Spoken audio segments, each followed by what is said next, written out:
Hello, everybody. Thank you for coming to the talk on Lights, Camera, Action, GitHub Actions, particularly for Java projects. So really quickly, in the hands in the room, anybody use GitHub Actions? Oh, good. Has anybody not heard of GitHub Actions? So everyone has, and cool. Great. So for those that don't know, I want to give you a little bit of context. So imagine you work for a company, and this fictional company, and you recently heard that there's a security vulnerability in the current JVM that's running in production.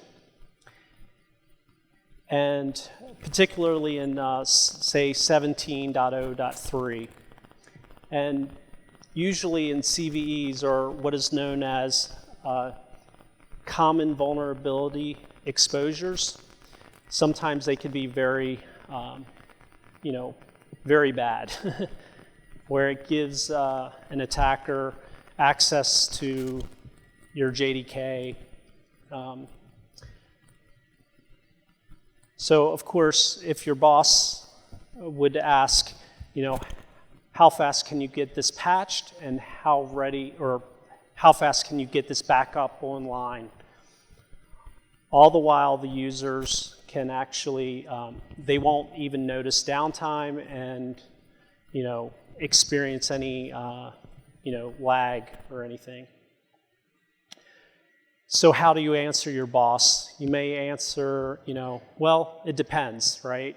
It really depends on how you deliver your software. For instance, like CI/CD, or how you release, how do you test, how do you build.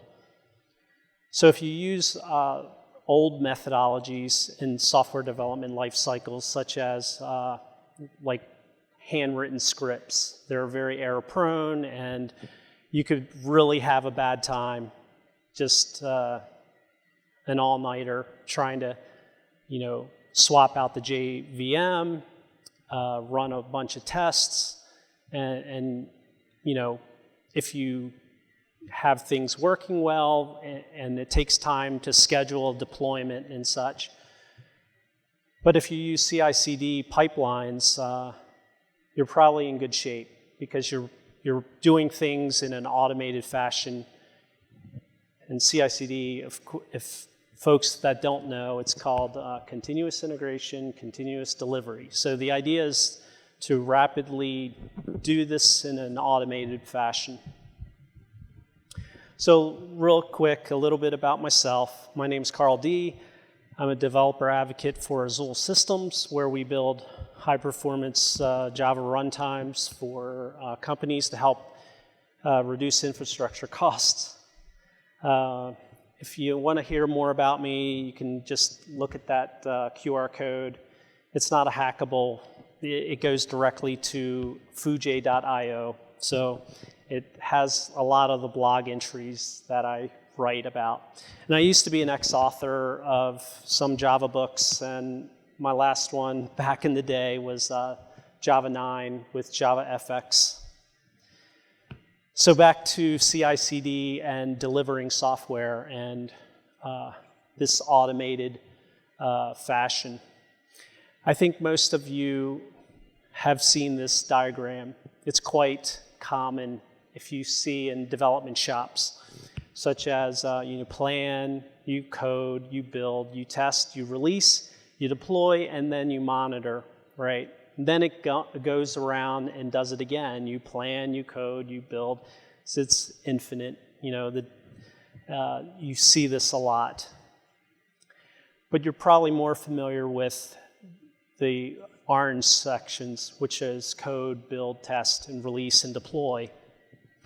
But mainly as developers in a team, those orange sections are probably automated using common tools such as the ones you see here.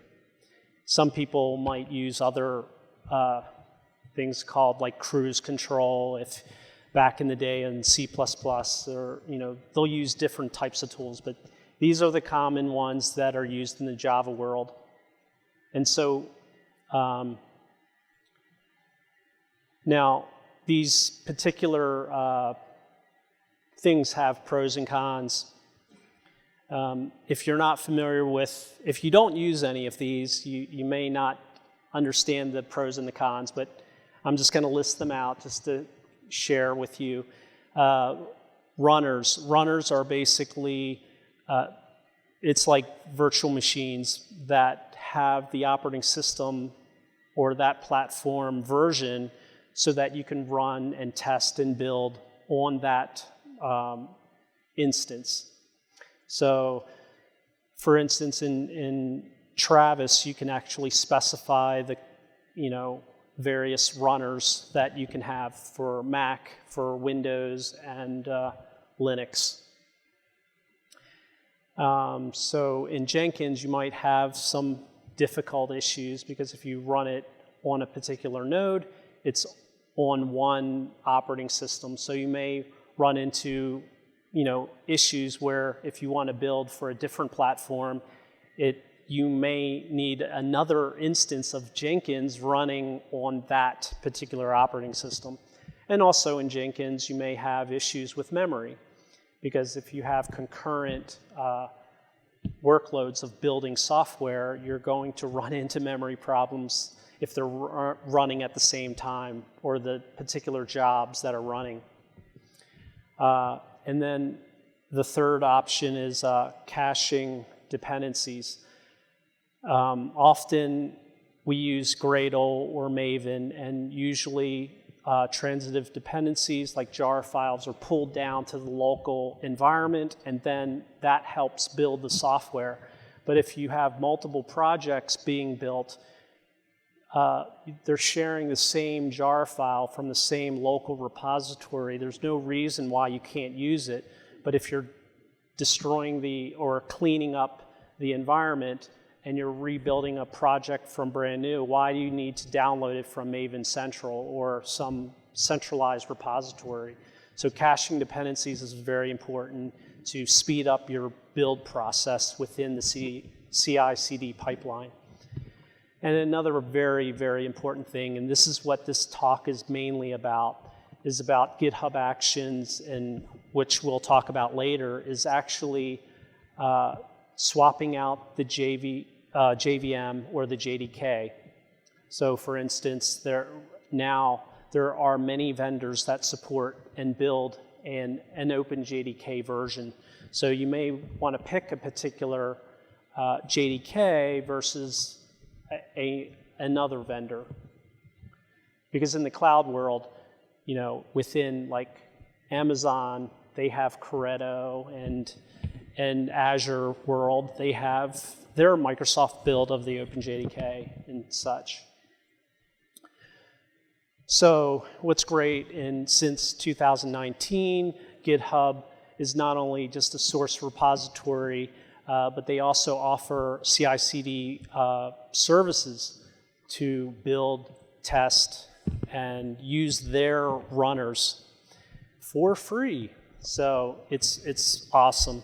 They also provide concurrent or parallel uses of their runners, so you can build for, say, 3 different jobs or 4 different jobs on 4 different instances, simply at near the same time. So if your build and test and deploy or release takes 4 minutes, they'll all finish around the same time, but they give you 4 for free running in parallel, which is really great.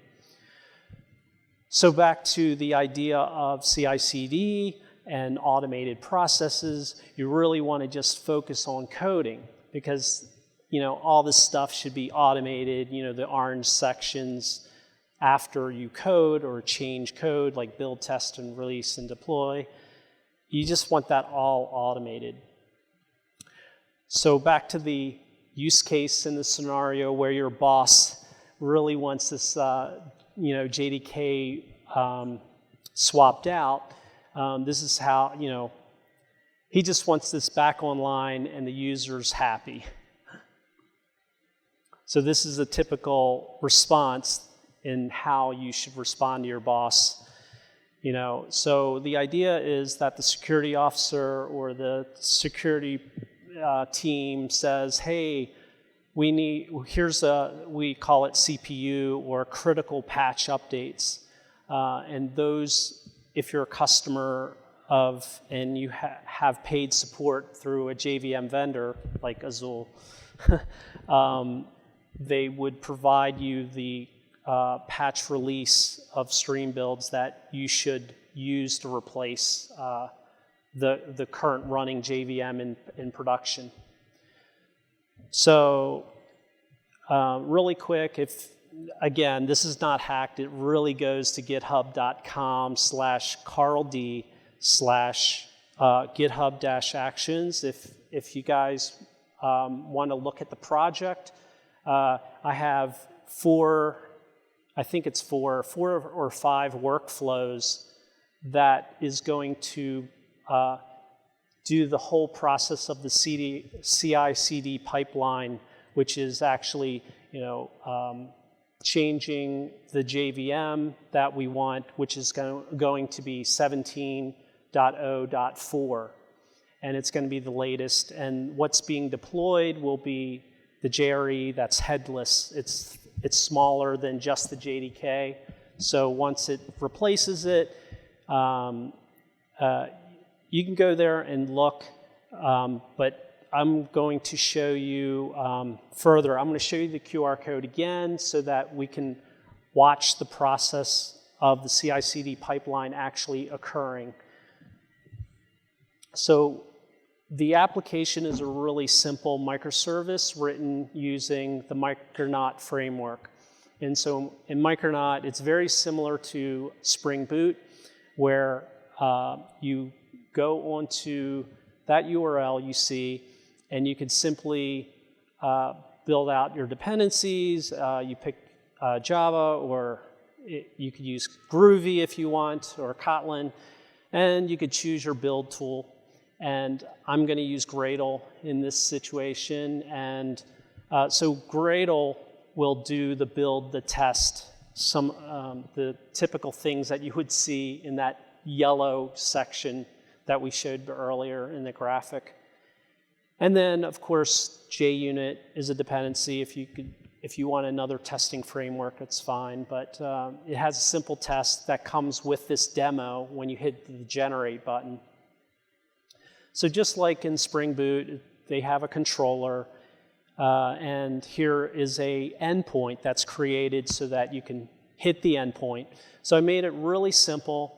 So the idea is that the standard Java properties, java.version, all I'm doing is outputting it. And that just shows that it is at 7.0.3, the current version of the application in production. So the idea of this, the workflow or the GitHub action workflow, when it finishes, it'll deploy automatically to production, and then we'll hit that endpoint again, and we will see the new JDK that was swapped, the security patched version that'll just swap and, it does the testing and it deploys automatically. So yeah, that's what I wanted to show you too, really quick.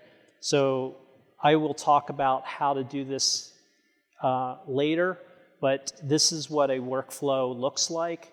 This whole CI/CD pipeline is like 40 lines of code. It's not, well, if you call YAML code, it's a markup which describes a workflow in GitHub. And here there's a lookup, and here I'm specifying the build version. And this is what the current version in production is in this demo.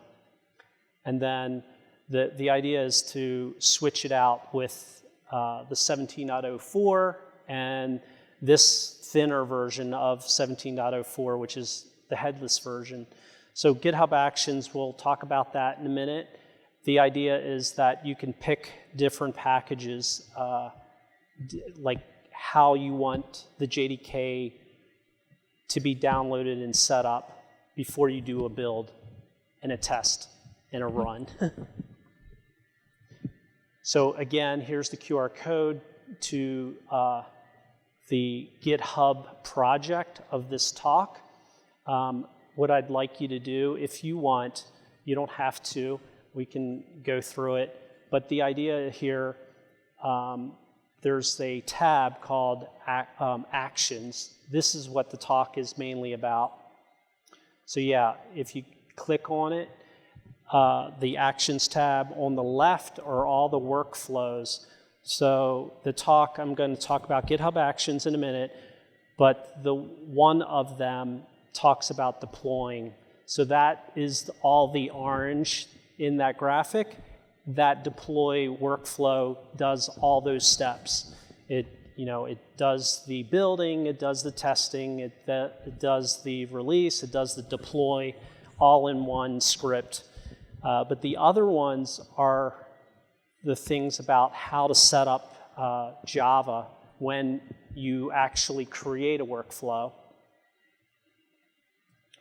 So really quick, let's do that now, actually.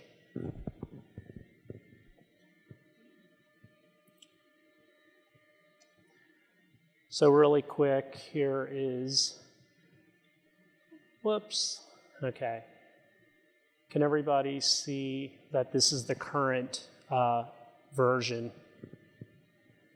And so the idea is to go to the page, want to go into the workflows. I'm sorry. Oh no. Okay.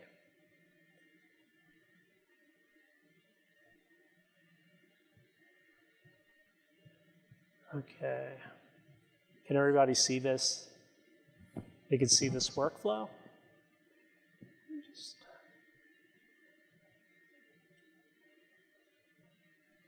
Yeah, this is kind of hard to see.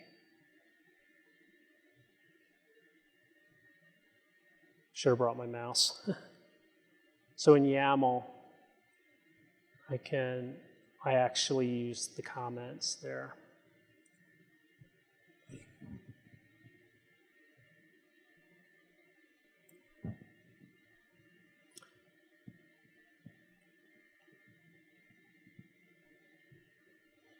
I'm just going to do that. So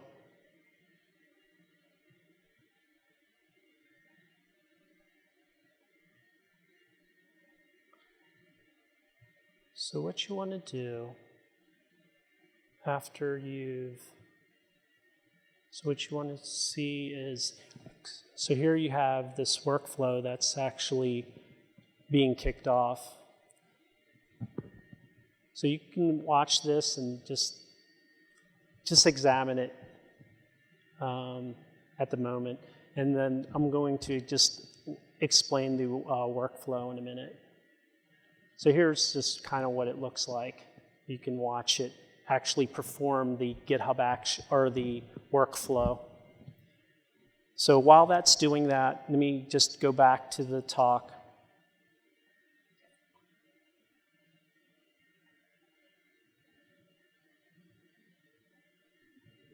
So I showed you the Swagger API that shows that it's at 17.03. I have a Docker container. And so I just want to show you the high-level architecture of what this little demo will do. So what it has is a container called Watchtower, and that container actually looks at Docker Hub for changes. And then at GitHub, you saw me in the YAML edit mode where I changed the version of the JDK, and it's using, I can talk about that later, but what it does is it builds the Docker file and it builds the image, and it picks the right JDK, and it actually builds that container or that image, and then it pushes it up to Docker Hub. So because it's detecting the change, it then redeploys that container that's in production with the new version, with the right JDK, with the right patch. So while that's going on, someone in the room can tell me if it's done or not. It's one of the workflows. I think I clicked on the wrong one, but the one that I wanted to try to click on was the one that actually said deploy, which actually did that workflow at a high level. So what is a GitHub workflow? So this is a YAML file. It's really simple. It goes in, it's a convention at GitHub on your work project in your working directory at .github/workflows/ whatever your file is, .yaml. So your file, and I'm going to go through what a workflow actually consists of. It's really straightforward. I mean, it's in these three boxes here, you see. First, you listen to events, and these are Git events.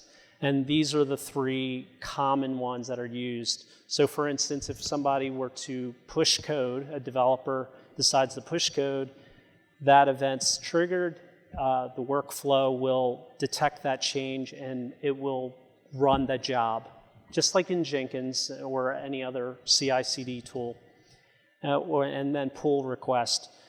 Since GitHub is, an open source, repository for everyone to contribute into open source, a lot of times people will get pull requests, and you want it to build separately from the main branch, and you don't want it to be disturbed. So pull request, when you listen for those, you can actually run jobs and create builds and tests on a different branch if you want.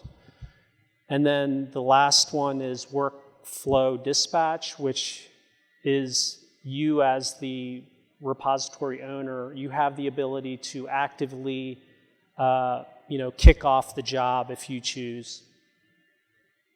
And it listens for it, and then it actually runs the job. So then there's these concept of runners, like I said before, very similar to Jenkins, or no, not Jenkins, the other CI/CD tool. Allows you to run, virtual machines or nodes that are on a particular operating system and versions of the operating system. So you can get a version of Linux or you can get the latest of Linux. And so each runner will run a job, and each job has steps. And the two kinds of steps that you can only have is run scripts, simple bash commands, or PowerShell, whatever operating system that's installed.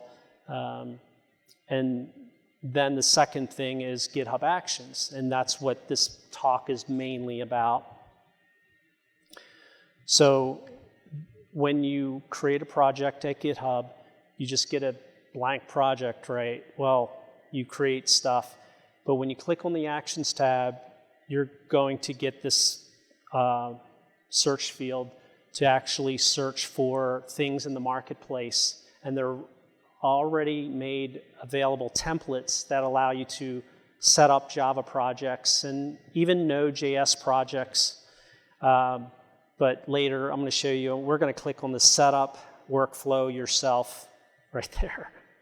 But yeah, just to show you just the common things that they'll present to you. Sometimes if you have a wider monitor, it'll show it to the right. It'll say, oh yeah, you should use Gradle, you should use Maven. And those are fine and dandy. Those are really nice. And I think now the GitHub action is called setup at v3, which is up to v3 now. So we're going to click on that and actually build one ourselves. It's really straightforward. Like I said before, it's those three boxes. It listens to an event, it runs a job on a runner. Each job has a number of steps. Pretty simple.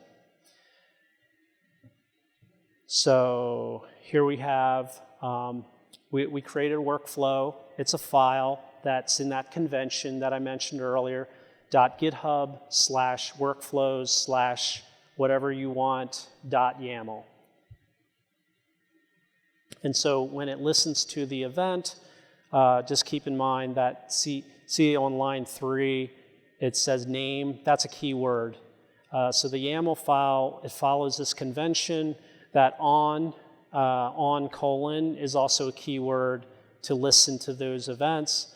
Those push and pull requests and workflow dispatch, those are actually keywords also related to what it can listen to. The reason I say this is really important because sometimes YAML is very difficult to kind of understand because you don't know what is keywords and what is user-defined words. So for instance, jobs, colon, is a keyword.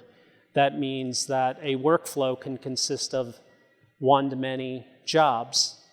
So that in line 19 is a user-defined job. So I named it build. So I could have called it anything. I could call it hello world. That is not a keyword. Just keep that in mind. So of course runs on is a keyword. I showed it in the previous slide that you could run a runner, a particular operating system. I think we don't, or GitHub, not we, they don't support the ARM64 yet. So that, I'm not sure when they will. So you saw on the previous slide, there was one runner. So how do you specify multiple runners? So you could create in YAML an array. You just simply specify it in that way, you know, in quotes, comma, in quotes, and angle brackets, or brackets. So how do you make it such that it's easy to look up instead of, you know, hard coding it in that way? Because you could actually reuse, it's the concept of, so they have this thing called a strategy object, and there's keywords, and then there's things that you define, which we'll explain. So here is a strategy object. See that keyword? It says strategy colon. Underneath that, it says matrix. That's a user defined. That could be hello world. That could be whatever. So nested under that object that you define, OS is also user defined. It's not a keyword. So that could be hello world, whatever. So later, well, you could see it in runs on. So if you want to specify this lookup, you use the $ double curly brace, and then the, see, notice it says matrix.os. I know it's defined later, but YAML's really loaded up in memory, and you know it's like forward referenced. So here it's defined below, but if you want to create a job, in this case, that one job called build, since you see 3 runners, 3 types of runners, it will run that job 3 times. So if you notice, and then if you have, what we'll see is we'll create different versions of Java, the Java runtime. So that's multiplied even more. So it's going to run like this version on this Linux operating system. It's going to run this version, you know, on Mac, and so on.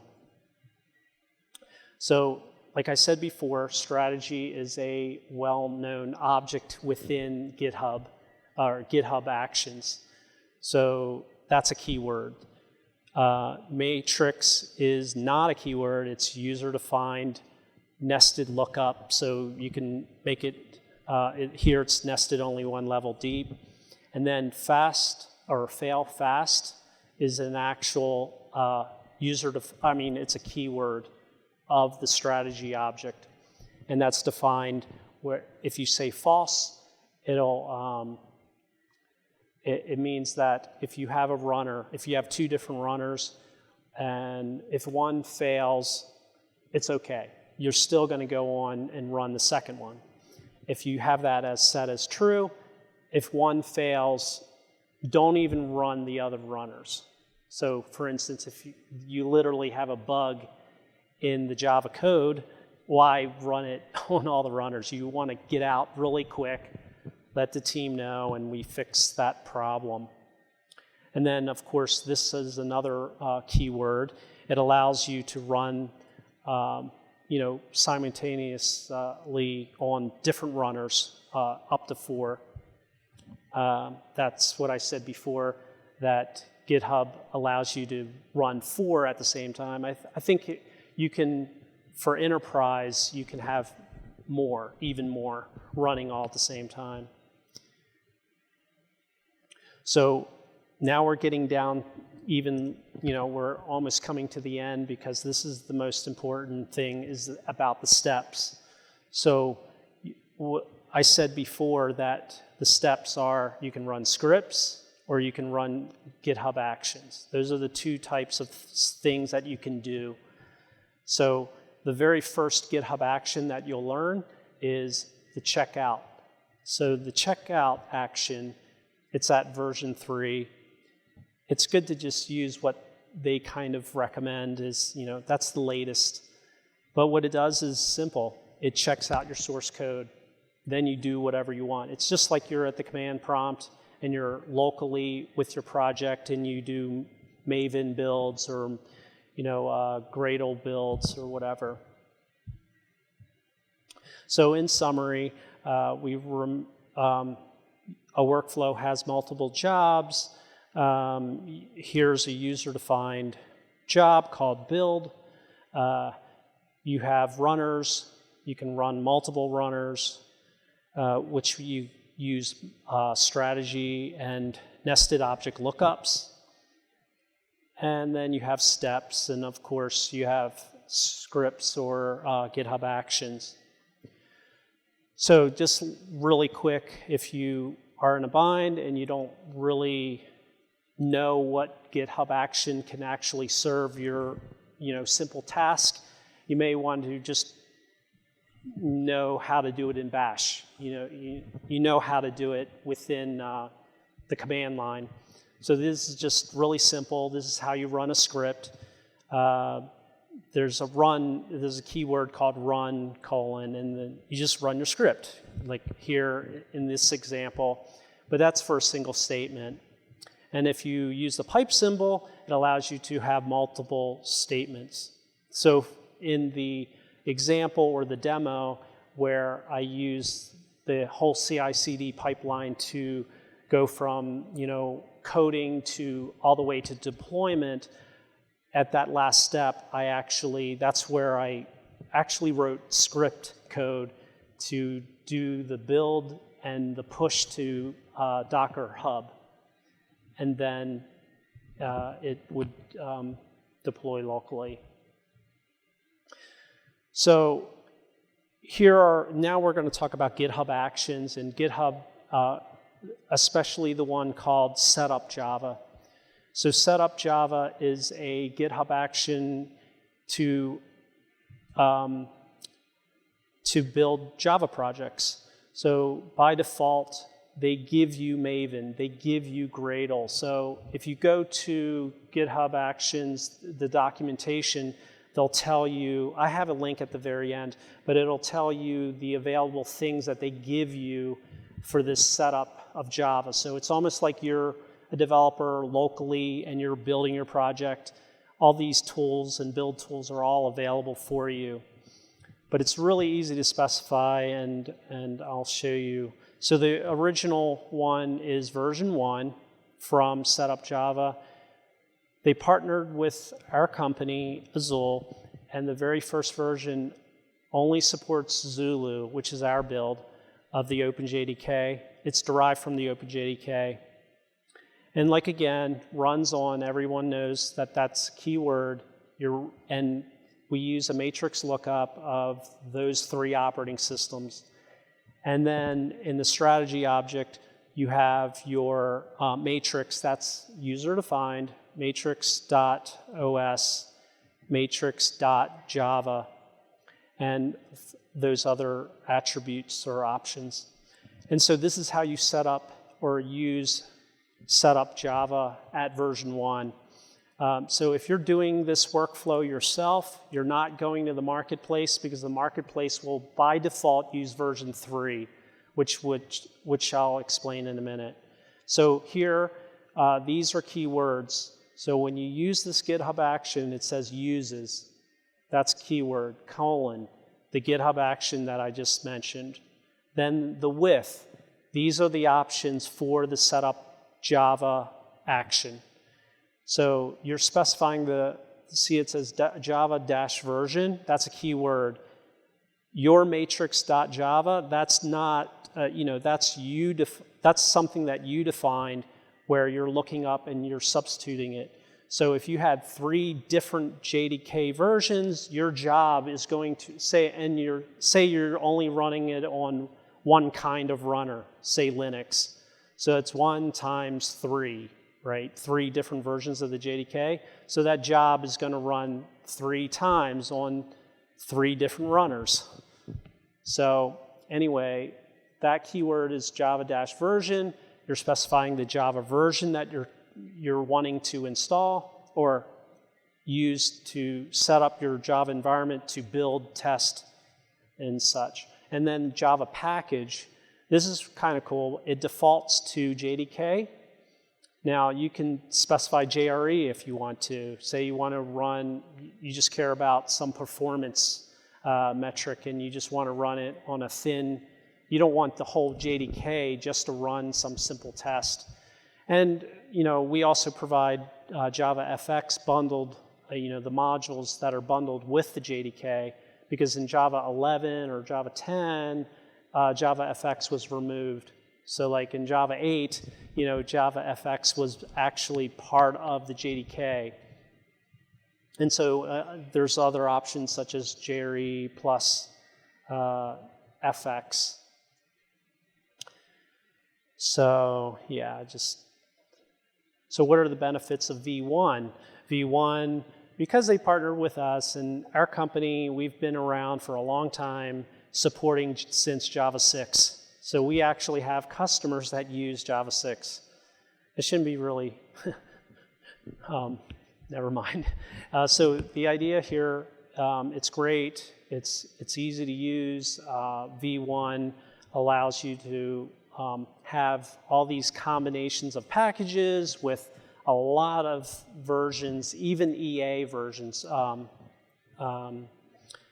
early access releases, which is really great because sometimes you want to test the new features, you want to play around, but some of the vendors that we'll talk about in the next slide,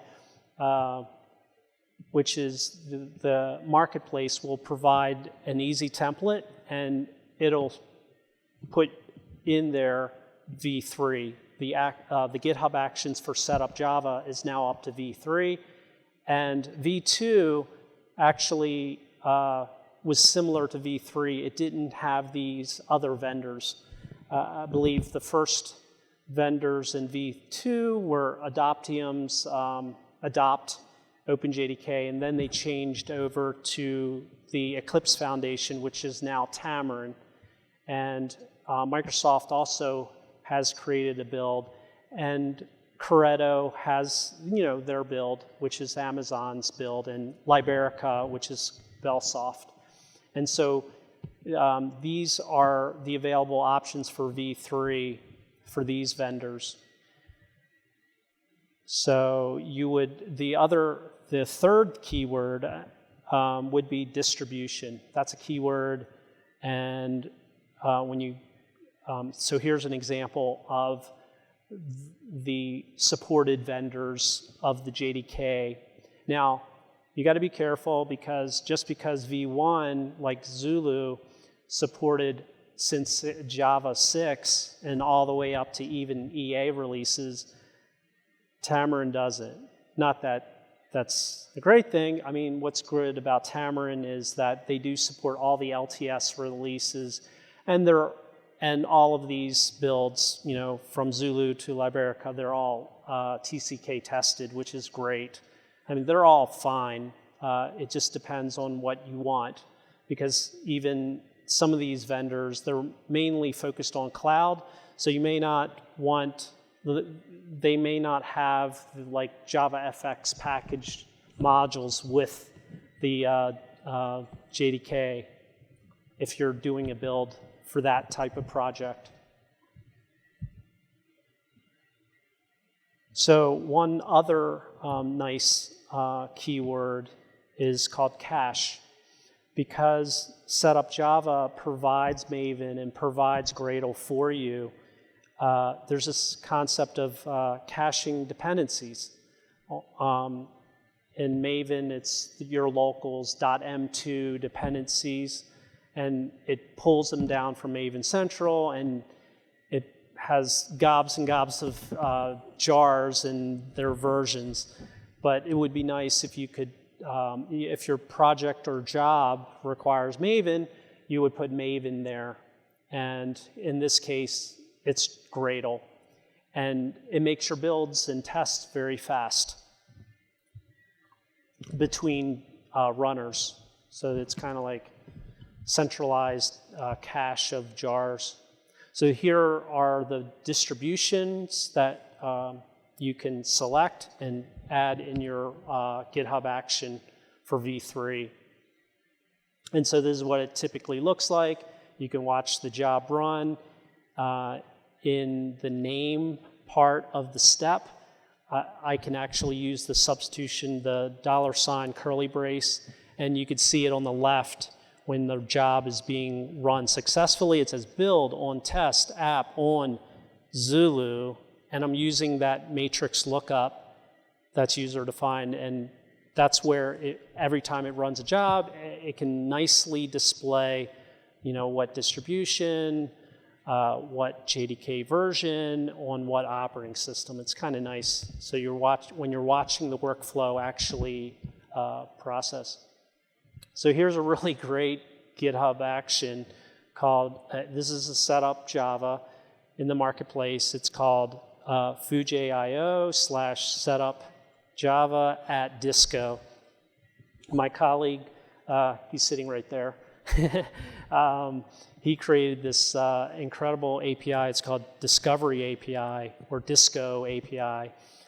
And this GitHub action is actually using his API, and this API allows you to download any JDK distribution from anywhere. So you can even get the proprietary ones from the company that's red. And you can get ours if you want, our commercial version, which is called Zulu Prime. But our community edition, which is called Zulu, you could specify that, or IBM Semaru, which is another anagram for runtime. It's just like Xamarin. It's another anagram for runtime. I didn't know if anybody knew. And Alibaba has Dragonwell, and so, I mean, it's even more than that. So again, you see the keyword with or uses that GitHub action, Java version, and then you have the matrix lookup. So you can, and these are there's probably more than this, but this is like a huge list.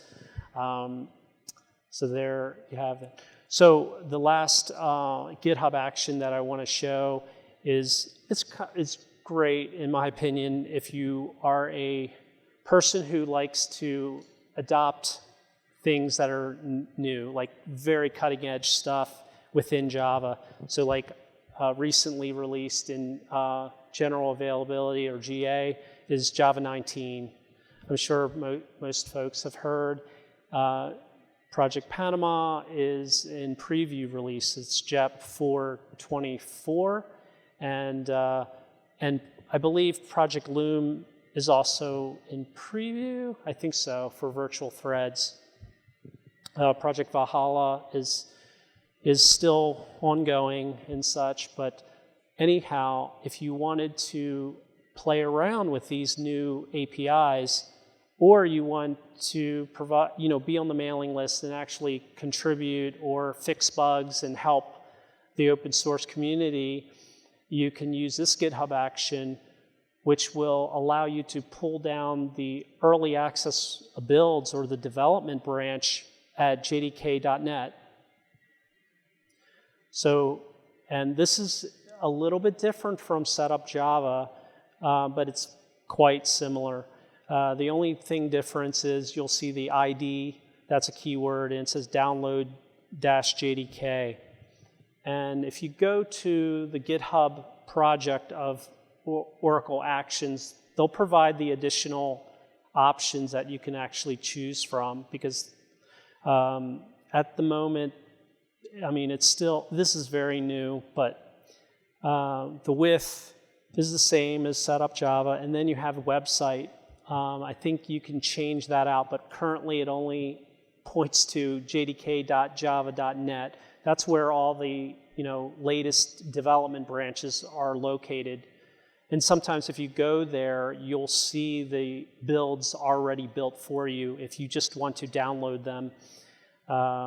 So anyhow, and then release, that of course the matrix.release or java-release, that's user defined, but that release is a keyword. And so here's an example of how to pull down those projects that I mentioned. So here at the time when I wrote this slide, 19 was EA, and that, when you just say 19, you don't have to say EA, but 19 is that development branch, the OpenJDK. So now you can actually put 20 in there, and you're getting the latest and greatest and from GitHub.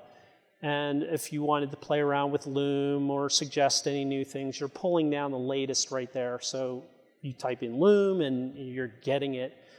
You probably can't get this to work with Gradle or Maven or whatever because it's so cutting edge. You may want to run simple unit tests, just Java-C and compile it and such. So here's another, this is pretty much it. I just wanted to show about Disco action. So if you're really, particular on what kind of JDK you want, here's just a laundry list of a build that I wrote. It's like pretty exhaustive. It's pretty cool. So we're coming to an end. I just wanted to let you know that, if you do builds the old way, you're probably going to be hating life. And if you do it the new way, you'll be a happy camper. And using the new GitHub Actions, especially Java projects, it'll just make your life so much easier. You don't have to deal with a lot of build tools and such. So there you have it, GitHub Actions. Any questions?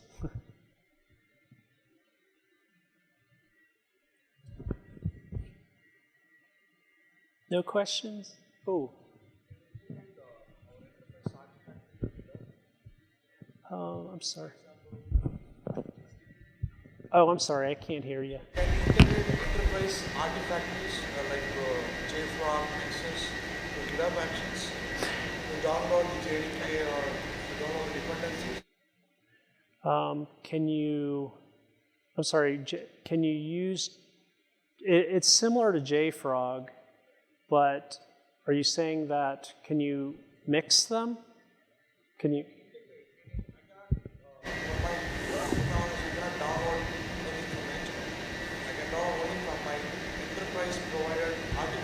Oh, yes, you can. There's a, in GitHub Actions workflow, there's two ways. One way, there's an attribute that allows you to go and fetch the download that you want. It's like internal in your company or whatever, that particular build. There's another way where you can output it, like, I have to tell you offline because I have to look it up. But the idea is that there's a way to interact with the GitHub workflow. So like, if you build an artifact, you don't know what the artifact is. Like for instance, the Oracle action, right? Say I want to run a test, but I haven't, because it's the latest and greatest, I'm actually checking out the code from Loom. And until the output is actually created, the artifact is the JDK. And then you may want to use that as part of another process. So you can, it's not that hard, but you can. That's a little advanced, but you can. But if you're talking about integrating it or mixing it within JFrog, I'm not really sure. Not really sure. For example, we use Gradle, right, for building a code. We use Gradle for building a code, right? We are very specific what version of Gradle to, tell the build to run. Well, I think that was an issue before. Even now, I think I still haven't done it. I haven't really done that where you use a newer version, like an EA version of a JDK. Gradle doesn't support that.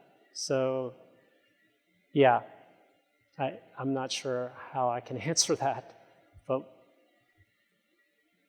you may want to talk to someone from Gradle.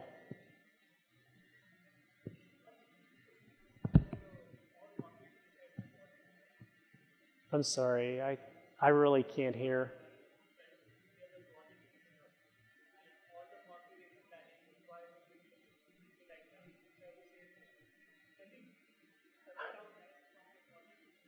I'm sorry, I really can't hear. There's a weird sound. Can you keep the dot,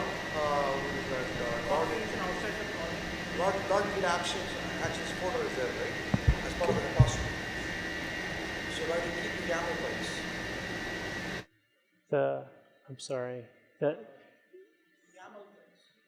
Oh, the YAML files? Yeah, that's better. I would love that. I think I'm also out. Okay. So the question is, okay. So we have all the configuration inside the project, right, to build using Git action, correct? Can we move out from the project and keep in separate project or repository? Good question. So the idea is that you want to separate the workflow, like have it outside, like you want to build it outside. I don't think you can. Not that I know of. Like for instance, if you're in GitLab, like GitLab's infrastructure, it's called GitLab CI, right? That's a different YAML specification. So that workflow is different. So it only works in the GitLab environment. And this GitHub action only works in their infrastructure environment. So you couldn't run it in your in-house. You have to use their runners.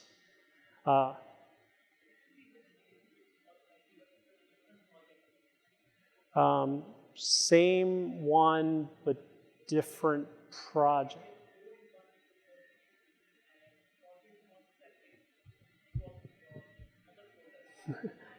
He needs the mic again. I just hope we're not running out of time. Super sorries. Can't really hear. The thing is that we have the project, right? And in project we have the source code, all the things. Yep. And we have the Gradle, basically GitHub action configuration, YAML file to build the application, right? I just want that to be outside. You want what? The configuration to build the application, it should be outside of the project, the code. Yeah, I mean, it only works, that configuration only Inside works. the project. Oh, you want configuration information outside of the YAML? Keeping outside the whole configuration to build the application. So Git action is using the YAML file to build the application, correct? when we commit any code, correct? And that configuration is in the same I think I know what you're saying. There's something that I didn't mention within GitHub Action Workflows, or something called secrets. And those, like say tokens or passwords, you could store them on GitHub, and you reference them in the workflow, and it can actually, the configuration can pull those in without exposing the passwords, if that's what you mean. Does that help? Maybe? Or probably I will talk after Yeah, this one. yeah, maybe So, it's you. better we talk offline. We're done? Great. Well, thank you for having me. I hope you enjoyed it.